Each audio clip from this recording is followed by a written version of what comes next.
Do you remember your first ever hyperfixation? Mine was, without question, The Wizard of Oz. I literally spent my childhood trying to be Dorothy. I wanted hair like Dorothy, I wanted clothes like Dorothy.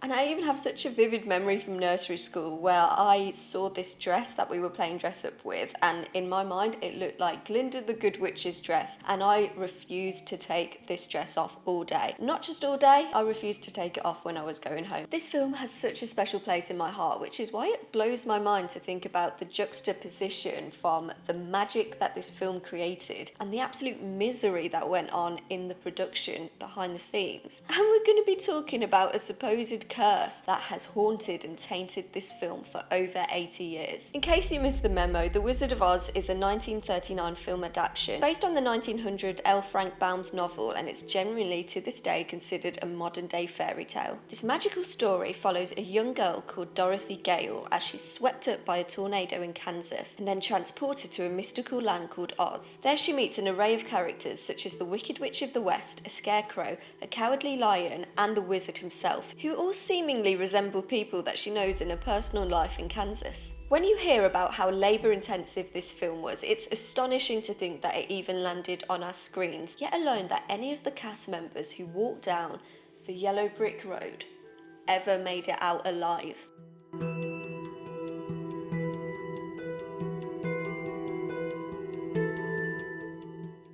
The majority of the film was filmed from October 1938 to March 1939, with most of the cast working 6 days a week, arriving on set for 4 a.m. for makeup and costumes, and then leaving gone 7 p.m. every single night. The film is known for its brightness and colour, and it was one of the first films to ever use Technicolor. And in order for this Technicolor to be picked up on the camera, it needed to be filmed in extremely bright conditions, meaning that they needed millions and millions of studio lights.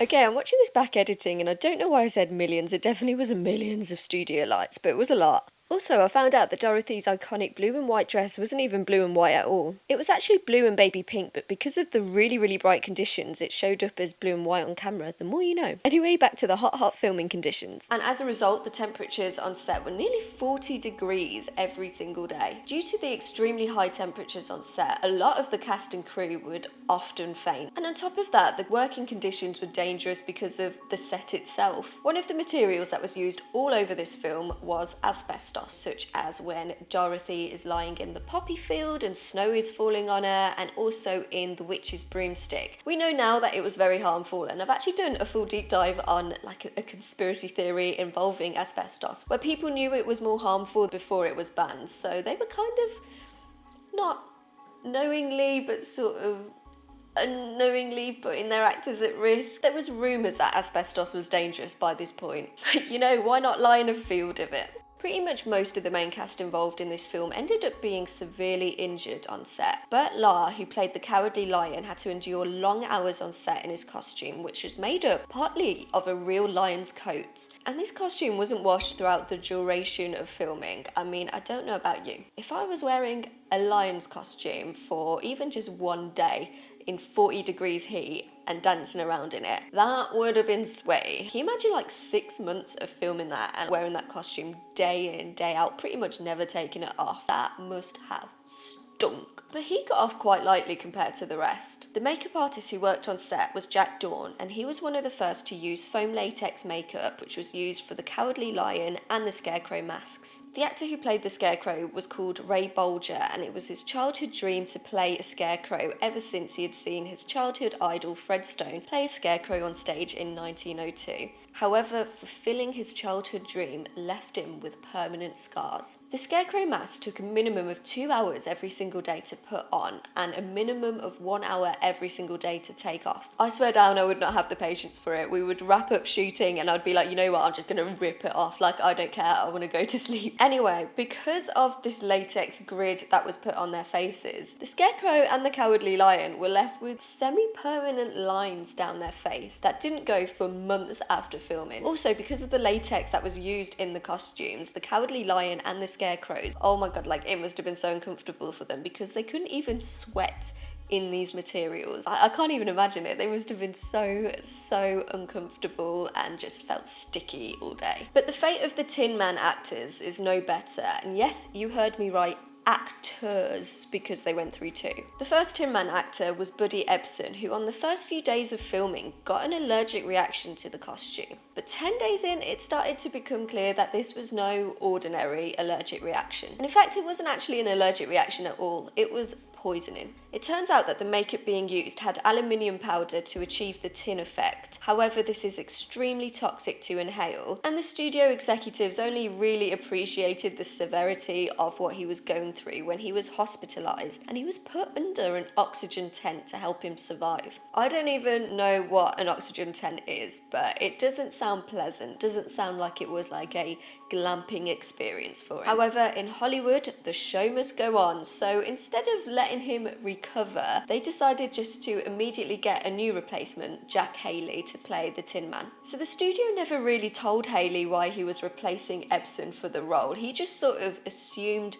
that he was fired, and he wasn't told that he was actually stepping into quite a dangerous costume, literally. They did decide to look after the cast a little bit better. They couldn't go through 3 Tin Men after all. I mean, they had to start filming. So they switched up the aluminium makeup and switched it from a powder to a paste instead, making it harder to inhale. Before they put the aluminium paste on his face as well, they protected him with a sort of greasy layer as well, so it wouldn't be absorbed into the skin. This did seem to work for the majority part. However, he did end up with several eye infections. However, the costume itself wasn't very comfortable. He was wearing a tin costume, literally made of tin, that he could not sit down in all day. It took hours to put on, so he couldn't just, take it off and pop to the toilet or sit down for lunch. He was literally standing in tin for over 12 hours a day. In fact, if he did want to rest, he would have to lean on a board and they'd place him against a wall and he would just be like chilling. To play the infamous Wicked Witch of the West, Gail Sondergaard was originally cast. The character was originally meant to be portrayed as a sort of glamorous evil queen, a little bit like the ones you would see in Sleeping Beauty or Snow White and the Seven Dwarfs. However, shortly before filming, they switched the character to a old hag type witch, and Gail Sondergaard, a beautiful young woman, was like, "You're not gonna ruin my reputation by having me play that, are you?" So just 3 days before filming, she was replaced by the MGM contractor Margaret Hamilton. Sondergaard later said in an interview that she had no regrets about turning down the part. And considering what happened to Margaret Hamilton, I have a feeling she's talking about a lucky escape rather than just saving her reputation. I don't even know where to start with what went wrong for poor Margaret. The colouring in the makeup paint that she had on her face was so strong that she was left with a green face even months after wrap-up of the film. And you guessed it, just like everything else seemingly on this set, it was also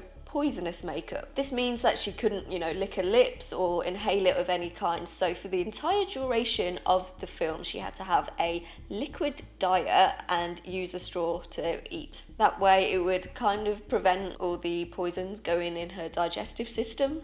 But that is nothing compared to the rest. In one of the scenes where the Wicked Witch of the West leaves the Munchkin land, there would be a smoke and fire effect that would take place, and Margaret would jump through a trapdoor, making it look like she had disappeared into thin air. The first take went really well. However, on the second take, a fire effect came on too soon, and it actually caught fire to Margaret's green costume because it was really copper-based and really flammable, and this actually caused her third-degree burns on her face and hands. She was quickly rushed off set to remove the makeup and stop an infection on the open burns, but in order to remove the makeup in the first place, she had to use acetone to get the makeup off every day. So I can't even imagine how strong the burns must have been with acetone being poured on top of them. Obviously, she was too unfit in this condition to carry on filming, and unlike the Tin Man who was in most of the scenes throughout The Wizard of Oz, they could hold off for a little bit while she recovered and came back to set. She spent 3 months recovering from this injury in hospital, but she wasn't given the most amount of grace and opportunity to recover from the studio because executives were constantly ringing her up in hospital and being like, "Are you coming back today? Are you coming back today? Are you coming back today? No, take as long as you need. Sorry that we caused this injury." They were just like, "Come on, we need to start filming the witch scenes." Reluctantly, Margaret returned back to set, and she said that she knew how the Hollywood business works. She couldn't sue the studio for causing her this condition because then she'd end end up being blacklisted as a really difficult actress to work with and would never get a role in Hollywood again. She did agree to return to work on one condition, which was no fireworks on set. They were like, yeah, you got it. However, on her first day back, when they were filming the Surrender Dorothy scene, it involved her sitting on a broom with a smoke-based firework pouring out from the back. Of course, she refused. She was like, are you serious? I've just come back from a injury caused by fire. I'm not sitting on an explosive broomstick. Are you for real? So they actually hired a stunt double to take her place. The stunt double was called Betty Danko, and she got on quite well with the scene. It worked well for the first 2 takes. However, on the 3rd take, the broom exploded and caught fire. Like, did no one test these? This is the first time they were using these kinds of devices. How could so many of them explode? Like, what were they doing? These are the most insane working conditions I have ever heard of in any film ever.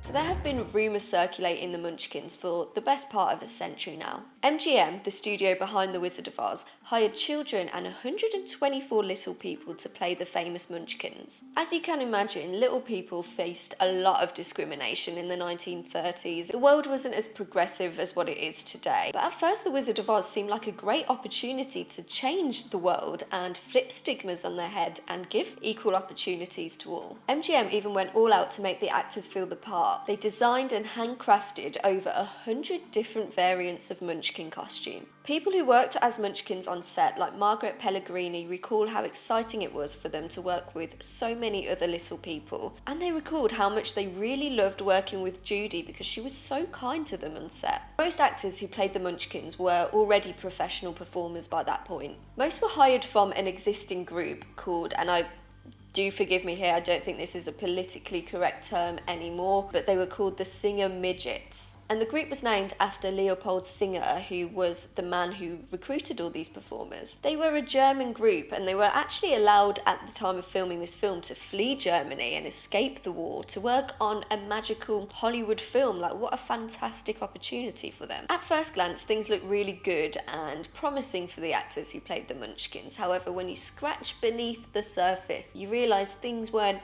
as good and as inclusive as they first seemed. Going back to Leopold Singer, there is mixed reports on how good he really was to his performers. Actors such as Billy Curtis criticised Leopold, having worked with him, for his reputation of cheating his performers. For example, on The Wizard of Oz, he kept over half of the weekly pay for each of his performers, so lining his back pockets for their hard work. And on top of that, just an additional slap in the face for these performers is that they were being paid less than Toto. Toto was earning $50 a week and the trainer was earning $125 a week, and the Munchkins were just getting half of that. They also weren't credited in the original movie at all, none of the actors who played the Munchkins, which I think is a horrible sign of the times back then. However, in 2007, the actors were finally rewarded for their recognition and given a star on the Hollywood Walk of Fame, which, better late than never, I guess. Munchkins were also centre to some pretty cruel rumours, which were fueled by none other than the lead actress, Judy Garland. In a memoir by Judy Garland's husband, Sid Luft, he writes that after bar hopping, the actors who played the Munchkins would make Judy's life miserable by putting their hands up her dress. Judy also did a rather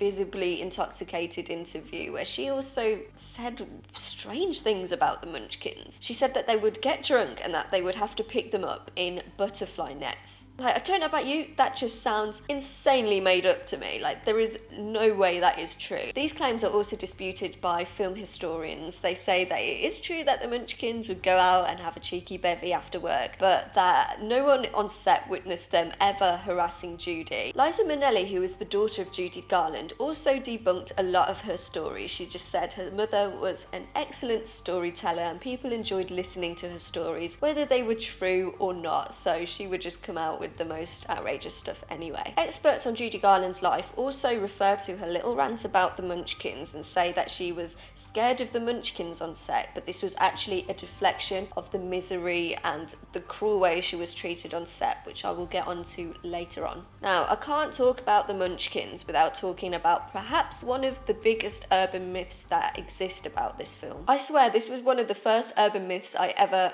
heard about for myself and went on the internet and researched way back when I started first using the internet. But there has been a rumour floating about since the 1980s that the working conditions on set got so bad for the actors who played the Munchkins that one of them actually tragically ended up taking his life on set.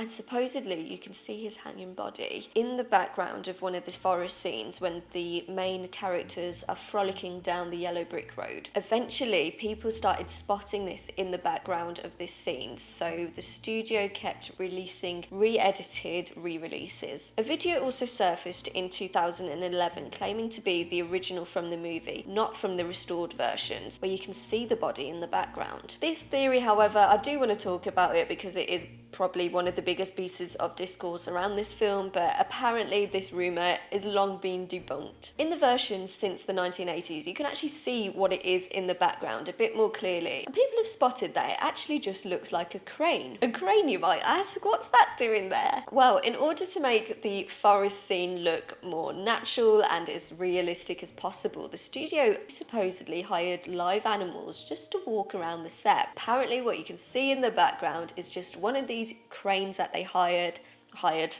got onto the set, stretching his arms out. That is why they would not let me on a set.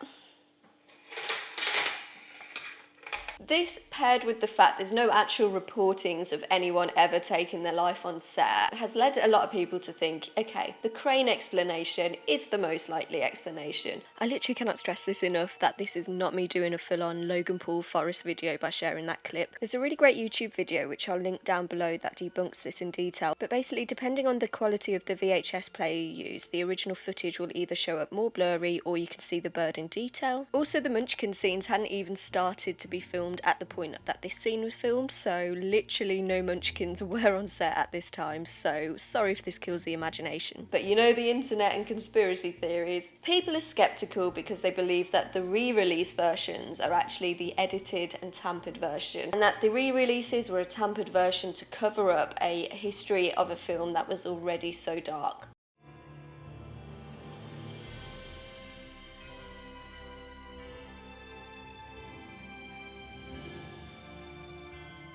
Let's dive into the lead actress and the person who is most commonly known to be affected by the curse of the Wizard of Oz. Judy Garland, what a woman, what a career. Actress, singer, icon and Academy Award winner. If you're interested in finding out a bit more about Judy's personal life, there is a lot of documentaries out there. I will leave some in the description, but they also recently did a biopic about Judy Garland's life called Judy. I'm gonna go off at a bit of a tangent here because I'm just really interested in films, as you can tell by the channel. But has anyone seen this film? I've got like mixed opinions on it. Renee Zellweger played her, and for the first 5 minutes all I could think about was Bridget Jones, Bridget Jones, Bridget Jones. But it is a true testament to Renee. She is a smashing actress. Within 5 minutes I couldn't picture her as anyone else other than Judy Garland. However, I still feel like the film itself didn't really do the most justice to Judy. I don't know if anyone else felt that way. Like, don't get me wrong, it was still an excellent film, but I really got the vibe from the film that it was just about another actress that was just lost to the world of Hollywood, and I didn't really get the feeling that the reason she was the way she was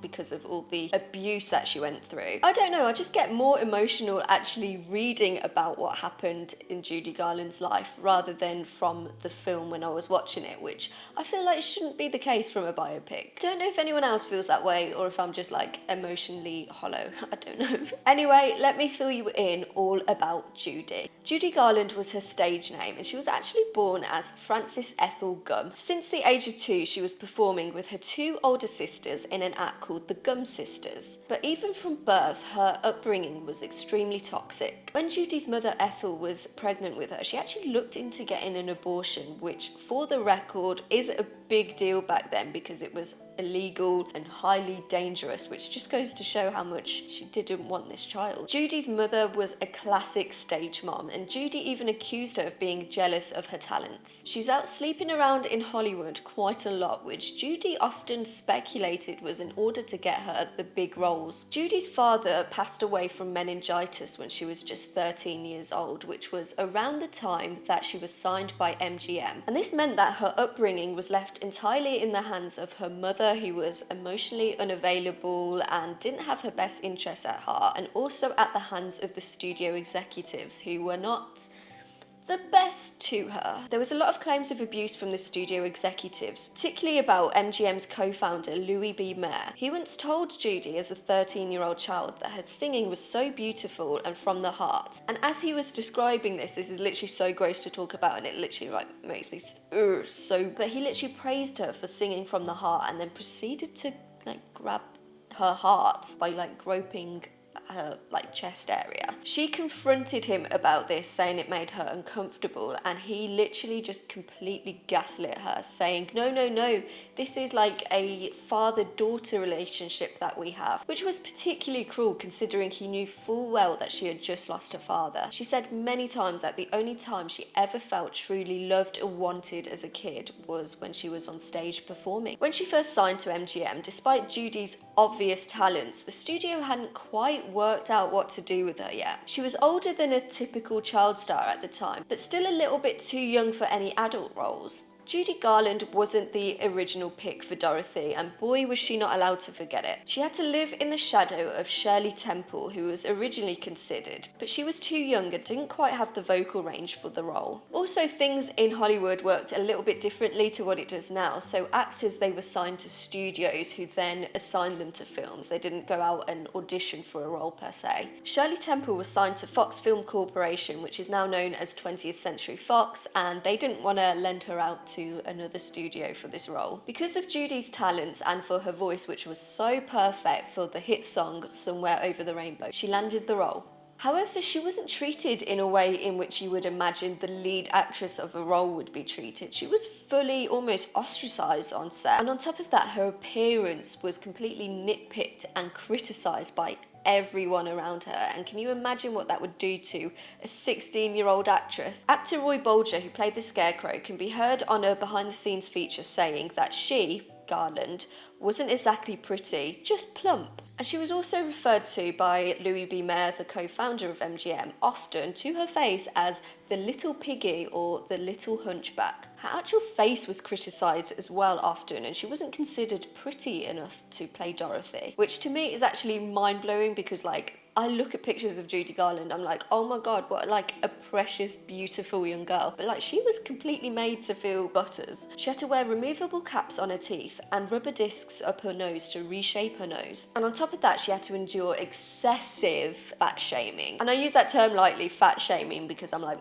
come on, look at her. She was only 4'11". As a shorter girl, I can relate to the struggles. You just look a little bit chunkier. You don't have that waist silhouette, which was the case for Judy. She had to wear tight corsets on set to give her a sort of slimmer illusion. And on top of that, Judy was playing a young girl Dorothy, but she was already 16 at this point, meaning that she was already quite developed. She'd gone through puberty, but in order to keep that youthful appearance, she had to wear a really tightly bound dress and to stop them coming out. The entire cast and production was involved in making Dorothy look as slim and petite as possible. MGM actually hired people specifically to stand on set and make sure that if she was eating anything, they would snatch the food away from her. She was put on a very strict diet by the studio to lose weight, and she was only allowed to eat a special chicken broth, and in order to keep her going throughout the day, she was told to drink black coffee, and she was having up to 80 cigarettes a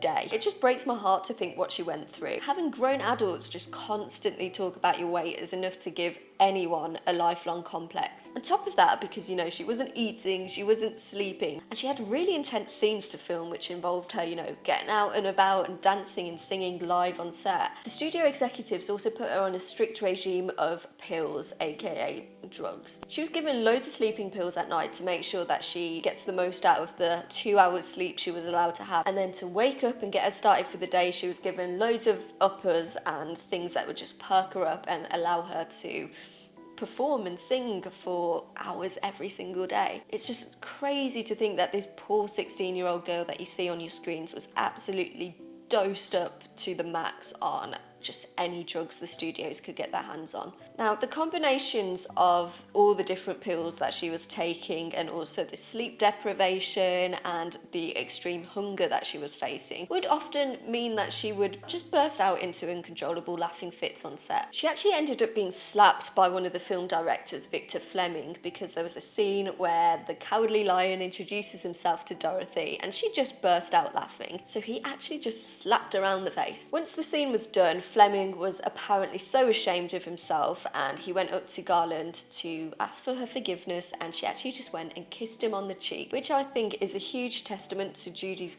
kind character, and she was able to give forgiveness to adults in her life that probably didn't deserve her forgiveness. Following her experience on set where she was given just all the drugs you can think of, Judy Garland obviously got a taste for this and ended up developing a lifelong drug addiction that she could never beat. She couldn't even face the camera without drugs. She didn't know how to go about it. And the seeds of addiction and reliance on substances was no doubt planted into her from her role as Dorothy. Judy Garland also suffered a lifelong battle with her mental health. During the filming of one of MGM's films, The Pirate, she suffered a mental breakdown and attempted suicide for the first time. Sadly, many more attempts to follow. She went through a lot in her personal life as well, which you can see in the film Judy. She's trying to balance an uncontrollable drug addiction, which again I would put down to not even being her fault in the first place, with finding new work and new ways to support her family, as well as trying to be the best mother that she could be, which is just so heartbreaking. She was also fighting for custody a lot of the time because she had the biggest heart for her children. She loved them more than anything else in the world, but people deemed her as an unfit mum who was not able to support her family and was too out of control to even look after them. Sadly, on June 22nd, 1969, Judy Garland suffered an accidental overdose and ended up tragically losing her life at just 47 years old. She left behind her a true legacy and an absolute unfillable void in the film and music industry.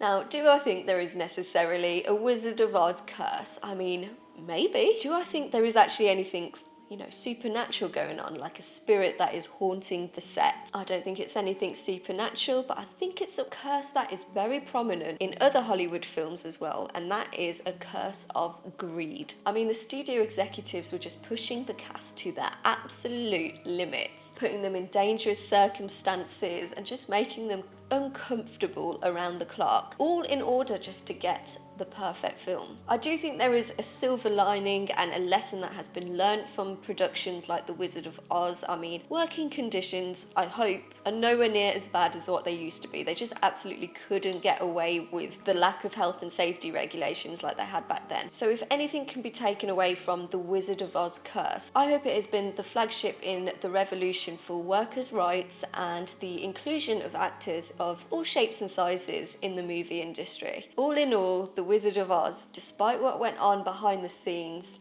it was an absolute magical masterpiece, and the actors and crew that put up with these tough conditions deserve the utmost respect and recognition for everything that they endured on set. Please do let me know what you thought about any of the theories mentioned in this video and whether or not you think there really is a Wizard of Oz curse. I do have another few cursed film video ideas up my sleeve, but as always, if you have anything that you would want me covering on this channel, do let me know in the comments below, and I hope to see you on the next video. I'm gonna duck and dive out for this outro. How about that?